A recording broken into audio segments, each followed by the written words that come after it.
Quizás fue uno de los días más tristes de la historia de la humanidad.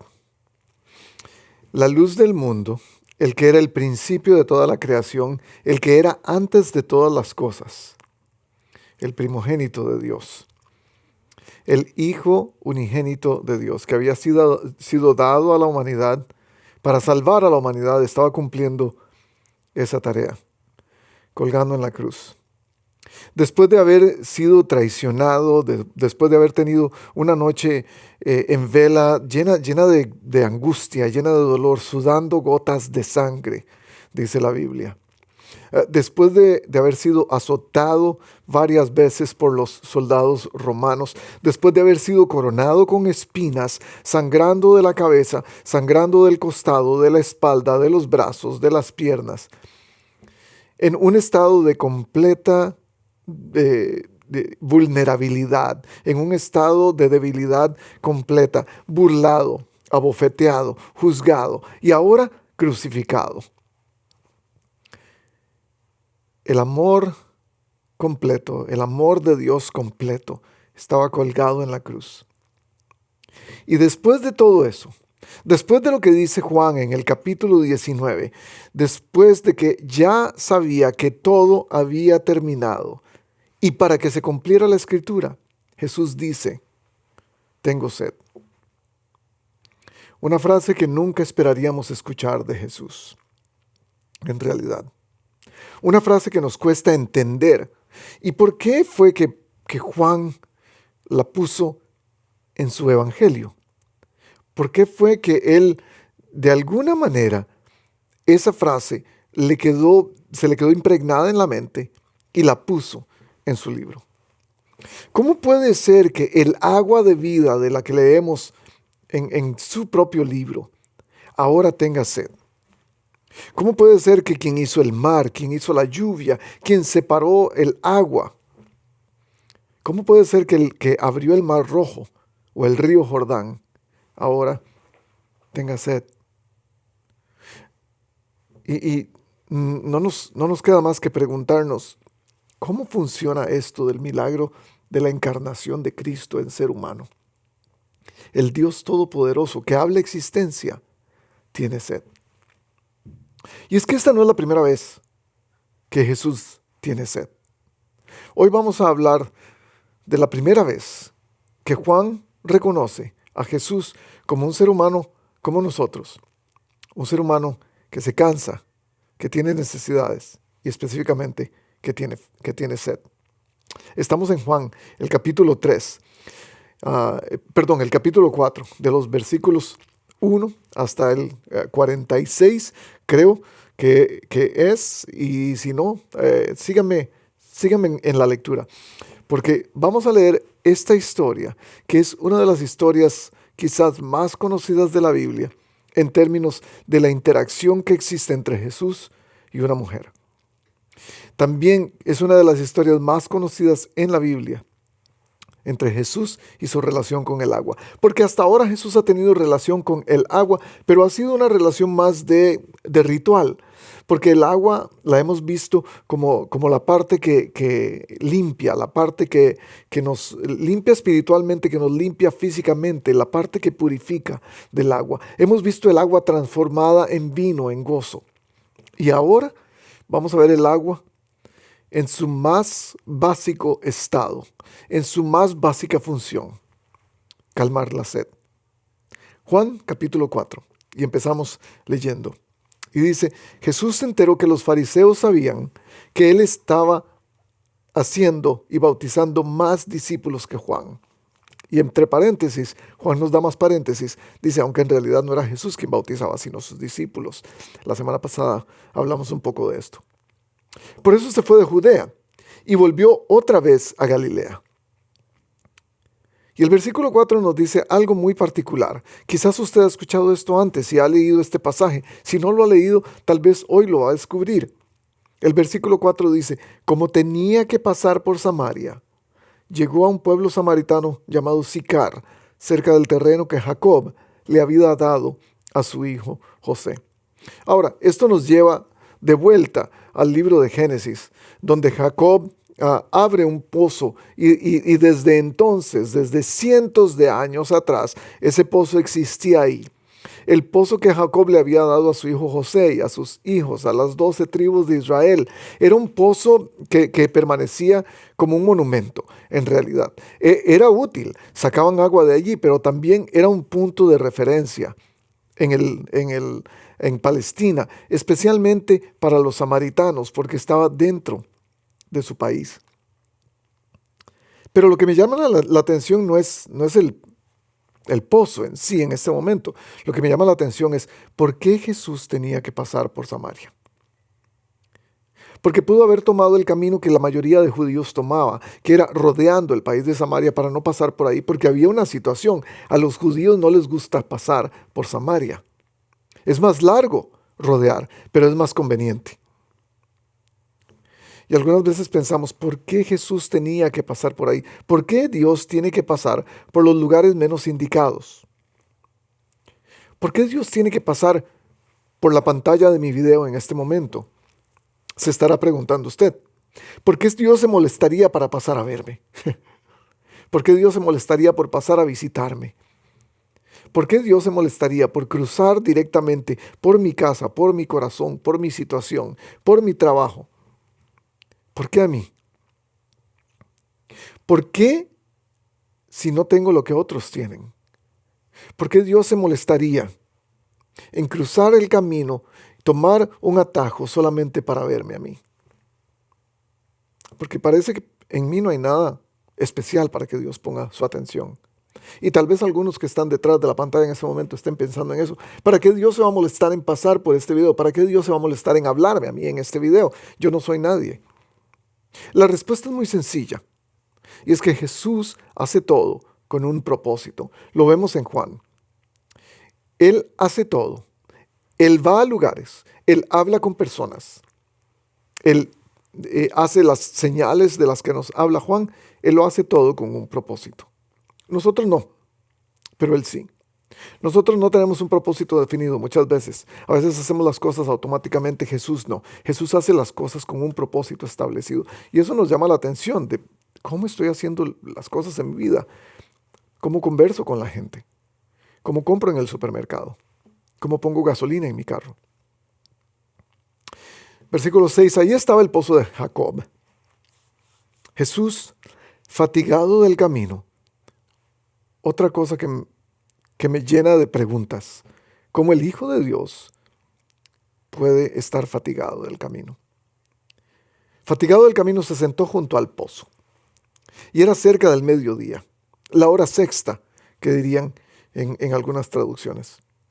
Y sus discípulos habían ido al pueblo a comprar comida. Eso nos hace pensar que el camino fue largo. Posiblemente habían salido desde Galilea unas 30 millas y habían caminado toda la mañana, posiblemente saliendo muy de mañana, muy temprano, quizás antes de que amaneciera, y al mediodía habían llegado a ese lugar donde estaba el pozo. Una jornada sumamente fatigosa. Y en eso llegó a sacar agua una mujer de Samaria, y Jesús le dijo, dame un poco de agua. ¿Cómo no tener sed al mediodía en esa parte del mundo? ¿Cómo no tener sed en el desierto? ¿Cómo no tener sed cuando no he probado una gota de agua refrescante por mucho tiempo? ¿Cómo no tener sed cuando he andado por la vida, por estos últimos días, sin una provisión de agua en mi vida? Y algunos de nosotros venimos aquí con sed. Algunos de nosotros nos preguntamos, ¿cómo es que Jesús tenía cansancio? ¿Cómo es que Jesús tenía sed? ¿Cómo es que Jesús le pide a esta mujer que le dé agua? ¿Cómo puede ser, una vez más, al igual que en la cruz, cómo puede ser que el creador del agua tenga sed? Y esa es la primera cosa que quiero que aprendamos en este texto. El problema no es tener sed. El problema es a dónde vas a saciar tu sed. Y eso es una pregunta para todos nosotros. Porque algunos de nosotros O sea, seamos honestos, amamos a Dios, servimos en la iglesia, sabemos que el Señor es nuestro pastor, que nada nos faltará, sabemos que el Espíritu Santo está en nosotros. Algunos de nosotros tenemos todo lo que necesitamos de Él, pero tenemos que admitir que muchas veces todos tenemos sed de algo. Y todos necesitamos ir a un lugar para saciar nuestra sed. Físicamente usted tiene su refrigerador, usted tiene su dispensador de agua, usted tiene sus botellas de agua o cualquier otro tipo de líquido. Pero todos necesitamos una fuente de la cual tomar. El problema es este. Si saciamos nuestra sed en Facebook, si vamos por agua al desierto, si seguimos buscando en esos lugares donde el agua no es exactamente donde la solución vamos a encontrarla, entonces vamos a seguir sedientos. Y es que seguimos yendo a lugares donde el agua que vamos a recibir no es suficiente para calmar nuestra sed. Es el lugar equivocado, es la fuente equivocada. ¿Cómo no va a estar Jesús sediento?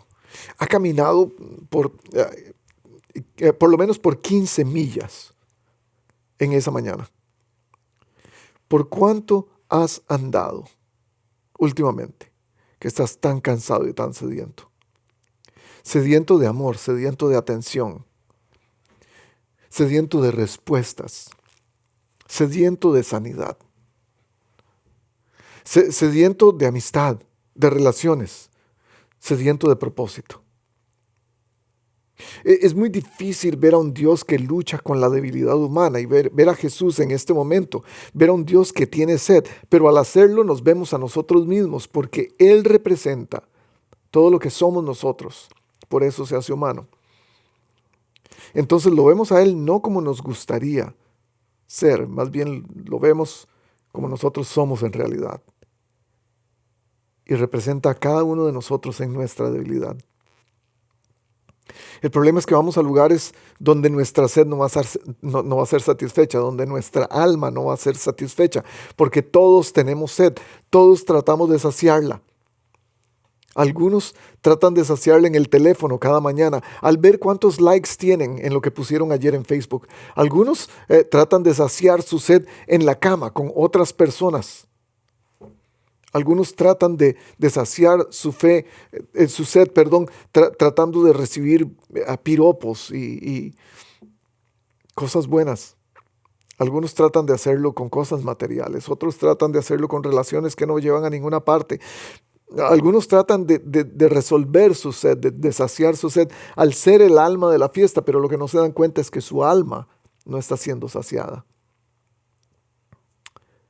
Y Jesús entonces nos recuerda, con esa sed que tiene, que Él quiere compartir nuestra lucha, que Él quiere compartir nuestra vergüenza, nuestra bajeza.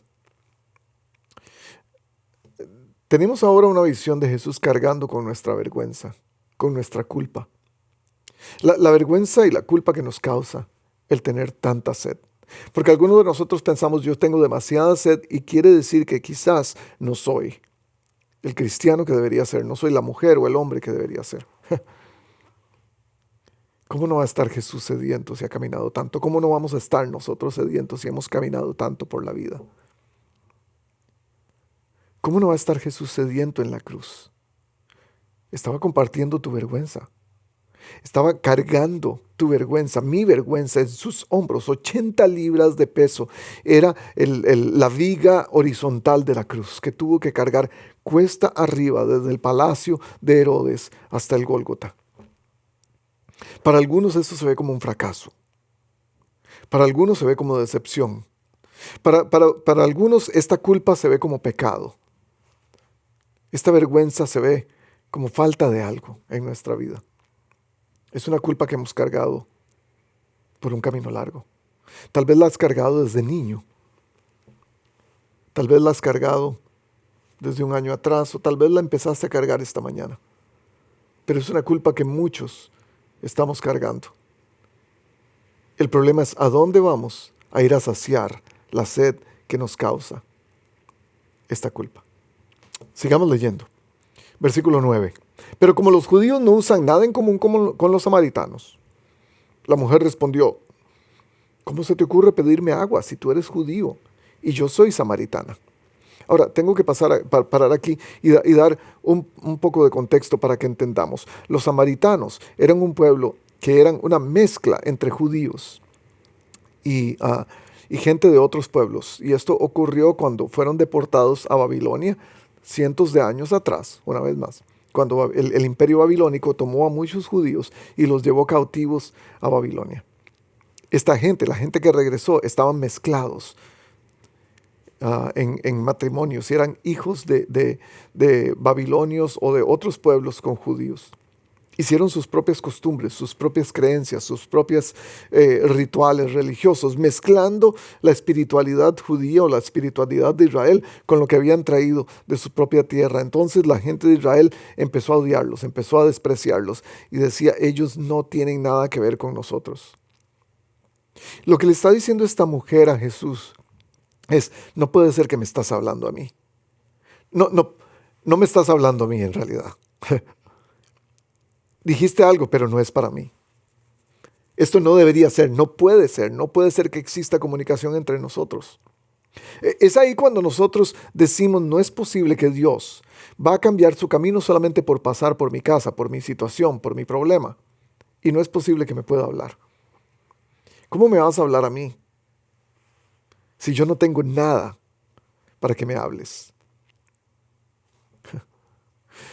No hay ninguna razón por la que Jesús debería hablarme a mí, algunos de nosotros podemos decir. No es solo que la mujer no quería escuchar a Jesús, como algunos aquí.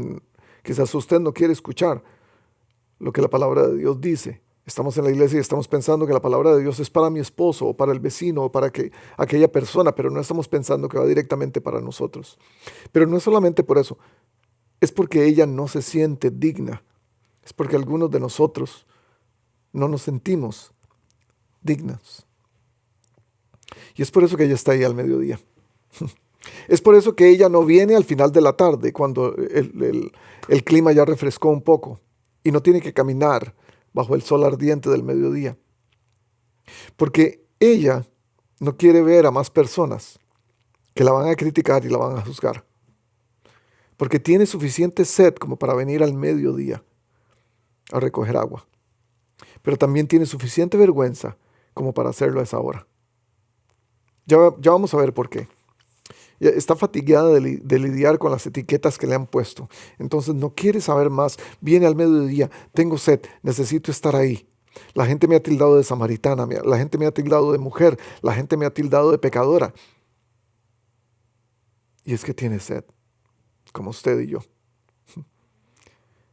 Tiene etiquetas y necesita calmar esa sed.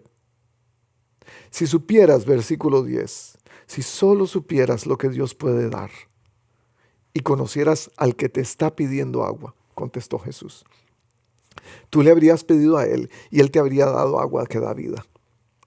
Señor, ni siquiera tienes con qué sacar agua y el pozo es muy hondo. ¿De dónde pues vas a sacar esa agua de vida? Todavía no he entendido. Esta es una de esas malas interpretaciones de las muchas que vamos a encontrar en Juan, porque la gente pasan por alto que Él es Jesús y malinterpretan, se confunden.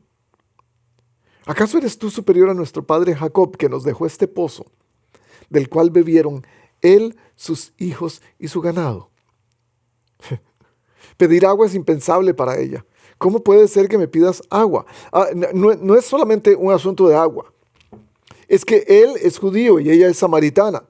Eso no le cabe en la cabeza. Es que él es hombre. Este es el más grande problema. Él es hombre y ella es mujer. Esto es impensable. Y la última excusa que ella pone: ni siquiera tienes con qué sacar el agua. No trajiste tu cubeta. Entonces Jesús la confronta y le dice: yo tengo agua de vida. Es la que te ofrezco. Ella lo malinterpreta y le dice: no, tú no tienes una cubeta.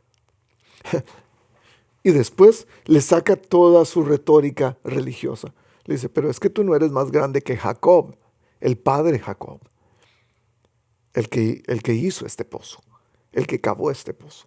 Y eso me hace pensar que cuando somos confrontados por las verdades de la Biblia, cuando somos confrontados por Jesús, cuando Él nos dice, nos recuerda exactamente lo que necesitamos, muchas veces se nos sale lo religioso para pretender que sabemos algo. Porque queremos cubrir la vergüenza que tenemos de lo que hemos hecho, de lo que sabemos que no somos. Y entonces le recordamos a Dios lo que sabemos de la Biblia. Y empezamos a decir versículos bíblicos, aquí y por allá, muchos de ellos fuera de contexto. Y usamos un lenguaje que solo nosotros conocemos. En términos populares, este lenguaje se llama el cristiañol. Es un lenguaje que usamos los que seguimos a Cristo y que creemos que nos va a hacer salvos o que nos va a hacer parecer más espirituales. Porque tenemos que echar una cortina de humo para que nadie vea nuestra vergüenza.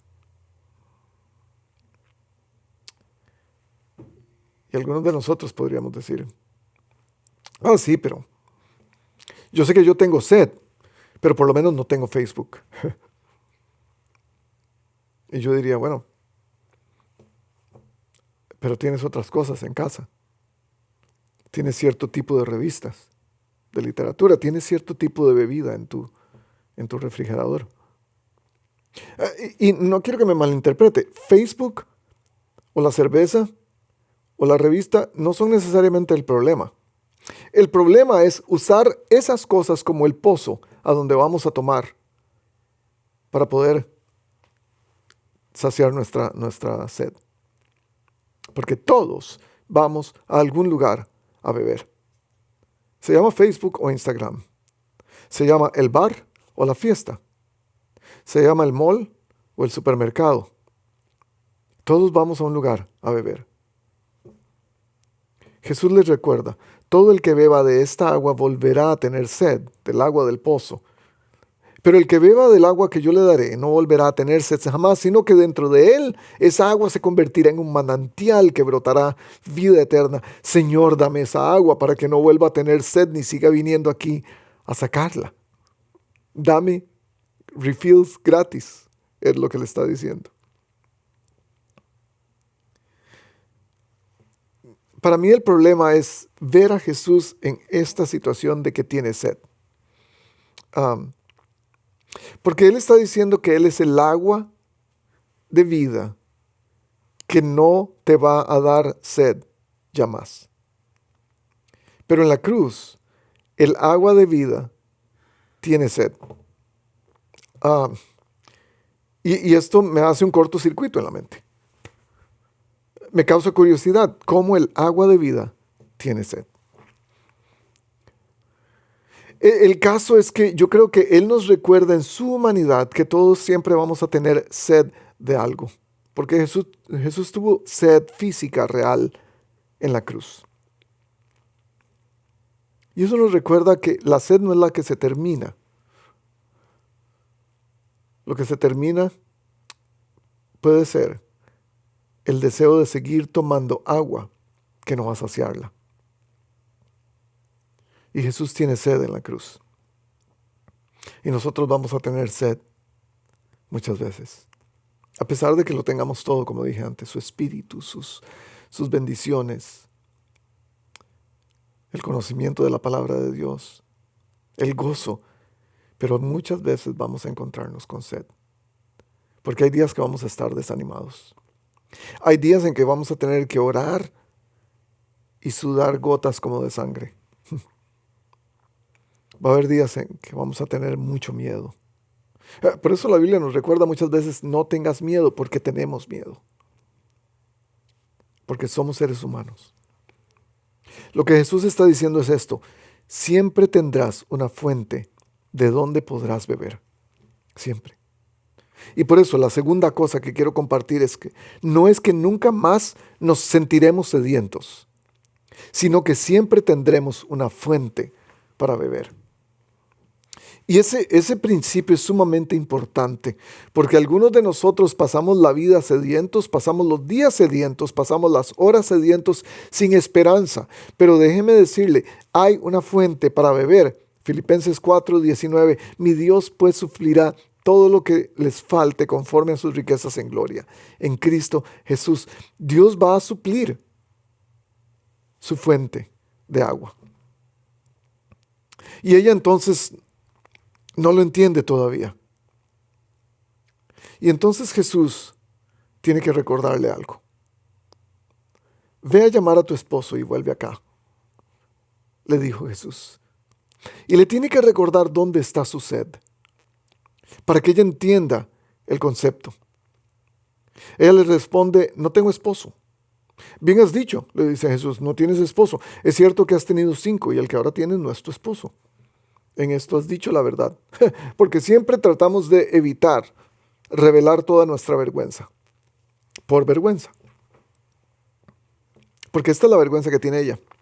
Esta es la vergüenza que ha pasado. Muchos han dicho que 6 esposos es demasiado para ella y que posiblemente ella era, o mínimo, una mujer cualquiera, o posiblemente una mujer que le gustaba estar con diferentes hombres, porque 6 es demasiado. Pero tenemos que entender culturalmente lo que está ocurriendo aquí. Porque es muy posible que 5 veces anteriores ella ha tenido esposos legítimos. Quizás su primer esposo murió. Entonces, por ley, su hermano o la persona cercana a él, el pariente más cercano a él, que puede pedirla como esposa, lo hace. Y posiblemente ese proceso ha ocurrido 5 veces.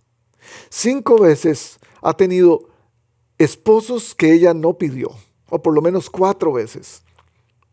Ha tenido esposos que no pidió por ley, por cultura. Pero ahora está con el 6º, que posiblemente es la persona con la que ella ha elegido estar, pero no es su esposo. Y entonces se siente pecadora. Y entonces tiene sed.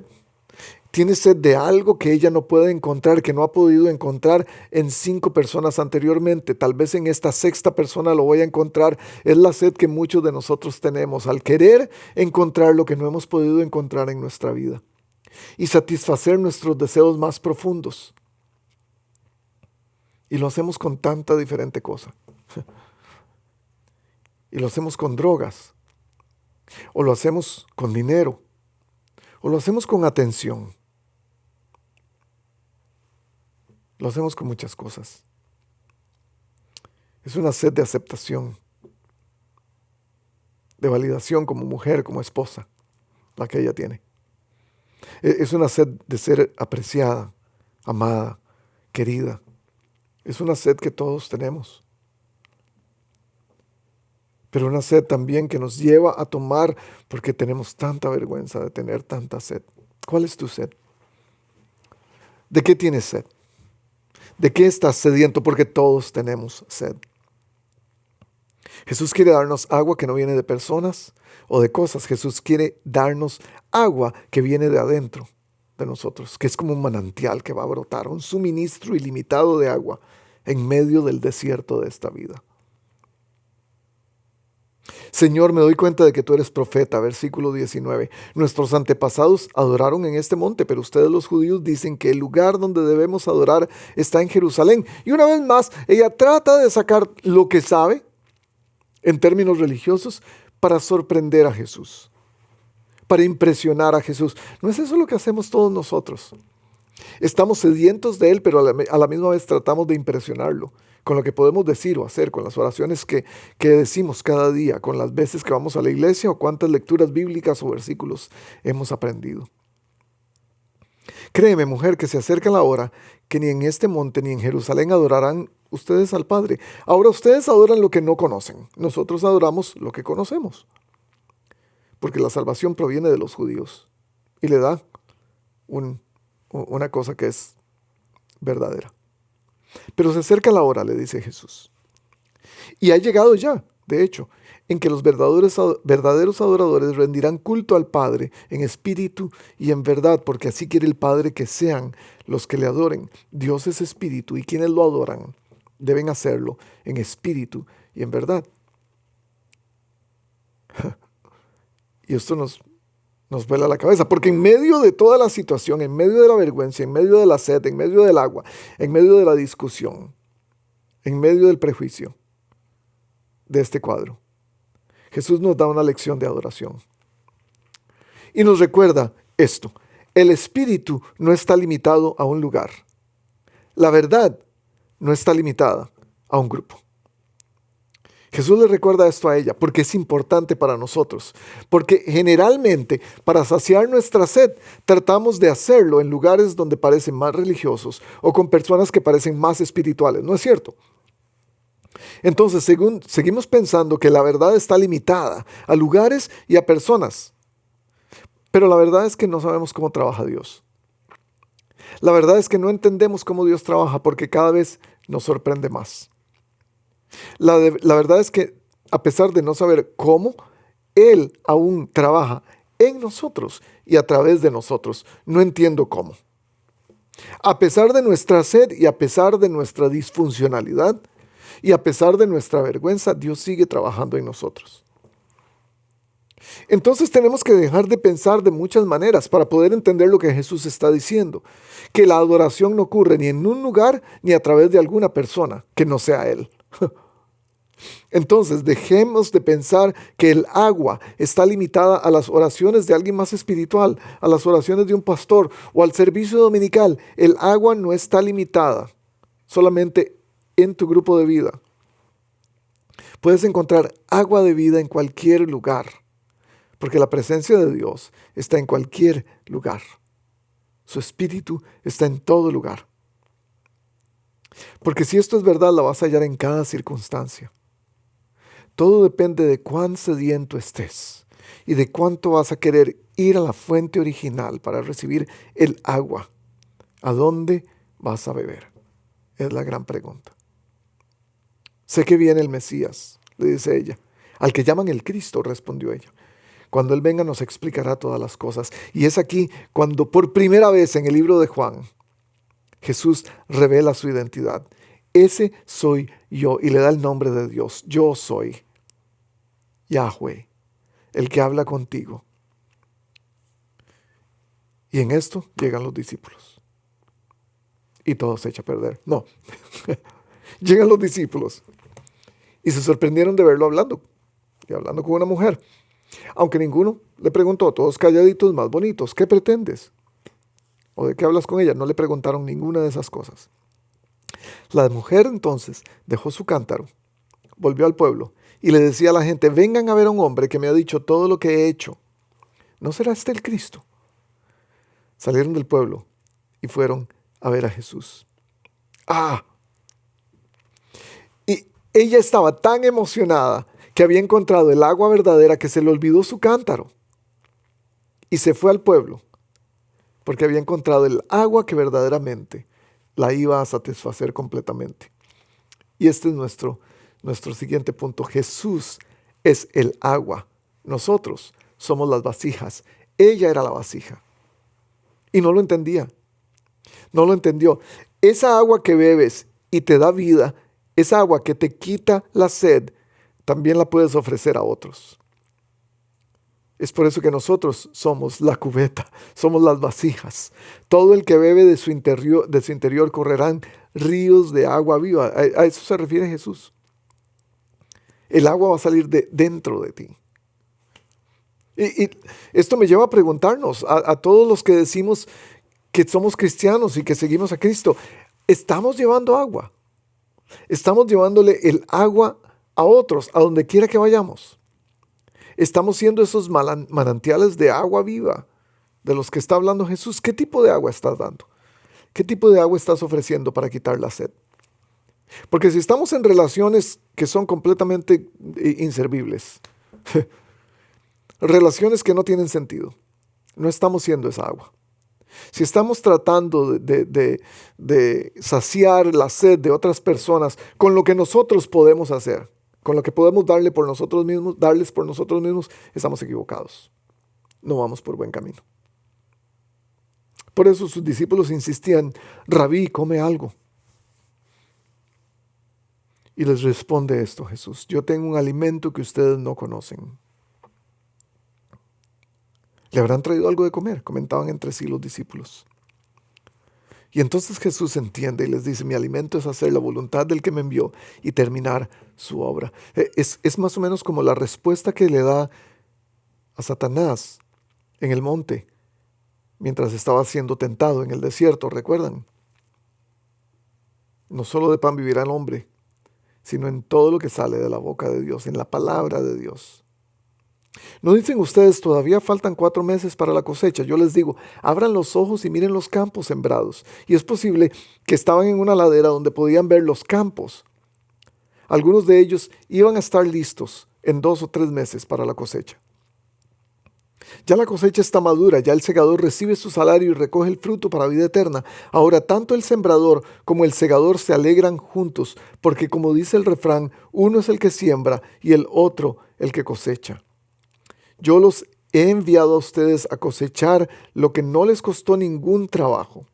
Otros se han fatigado y trabajado, y ustedes han cosechado el fruto de ese trabajo. Abran los ojos y miren los campos blancos, dice otra versión. Y me imagino si mientras Jesús estaba diciendo eso, usando nuestra imaginación, estando nosotros en ese lugar, me imagino si mientras estaba diciendo eso, la mujer venía de vuelta con los hombres que traía para que conocieran a Jesús, todos vestidos con sus túnicas blancas. Y me pregunto a nosotros, ¿estamos viendo los campos listos para compartir esta agua? Muchos de los samaritanos, versículo 39, que vivían en aquel pueblo creyeron en él. ¿Por qué? Porque el testimonio que daba la mujer decía, me dijo todo lo que he hecho.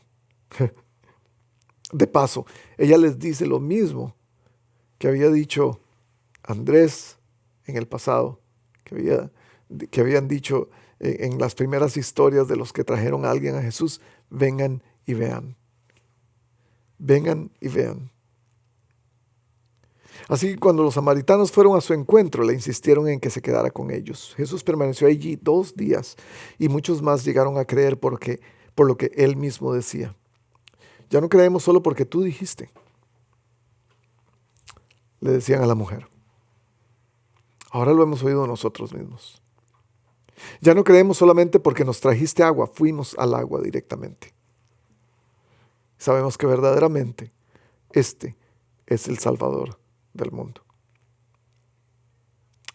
Y entonces Jesús usa a una mujer sedienta para transformar la vida de todo un pueblo. Me pregunto qué puede hacer Dios con su vida, a pesar de su sed, para transformar su barrio, su ciudad, su país. Si solo nos decidimos beber de Él, no de nuestras redes sociales o de relaciones rotas que tenemos, no de la marca de tu carro o de tu ropa, no de la aceptación de otros, no beber de lo que el mundo nos ofrece, sino del agua viva. Después de orar toda la noche en angustia, después de sudar gotas como de sangre, después de haber sido traicionado por Judas y por Pedro, después de haber sido azotado, después de haber sido coronado con espinas, después de haber sido abofeteado, juzgado, crucificado, después de haber recibido todo tipo de burlas. Jesús dice, porque ya había todo terminado, porque él sabía que Dios había consumado todas las cosas, y para que se cumpliera la escritura, él dice, tengo sed. Esa es la misma razón por la que él tuvo que pasar por Samaria a ver a esta mujer. Esa es la misma razón por la que él tiene que pasar hoy por tu casa. Es la misma razón por la cual él está pasando hoy por tu computadora, por tu teléfono, para que se cumpliera la escritura.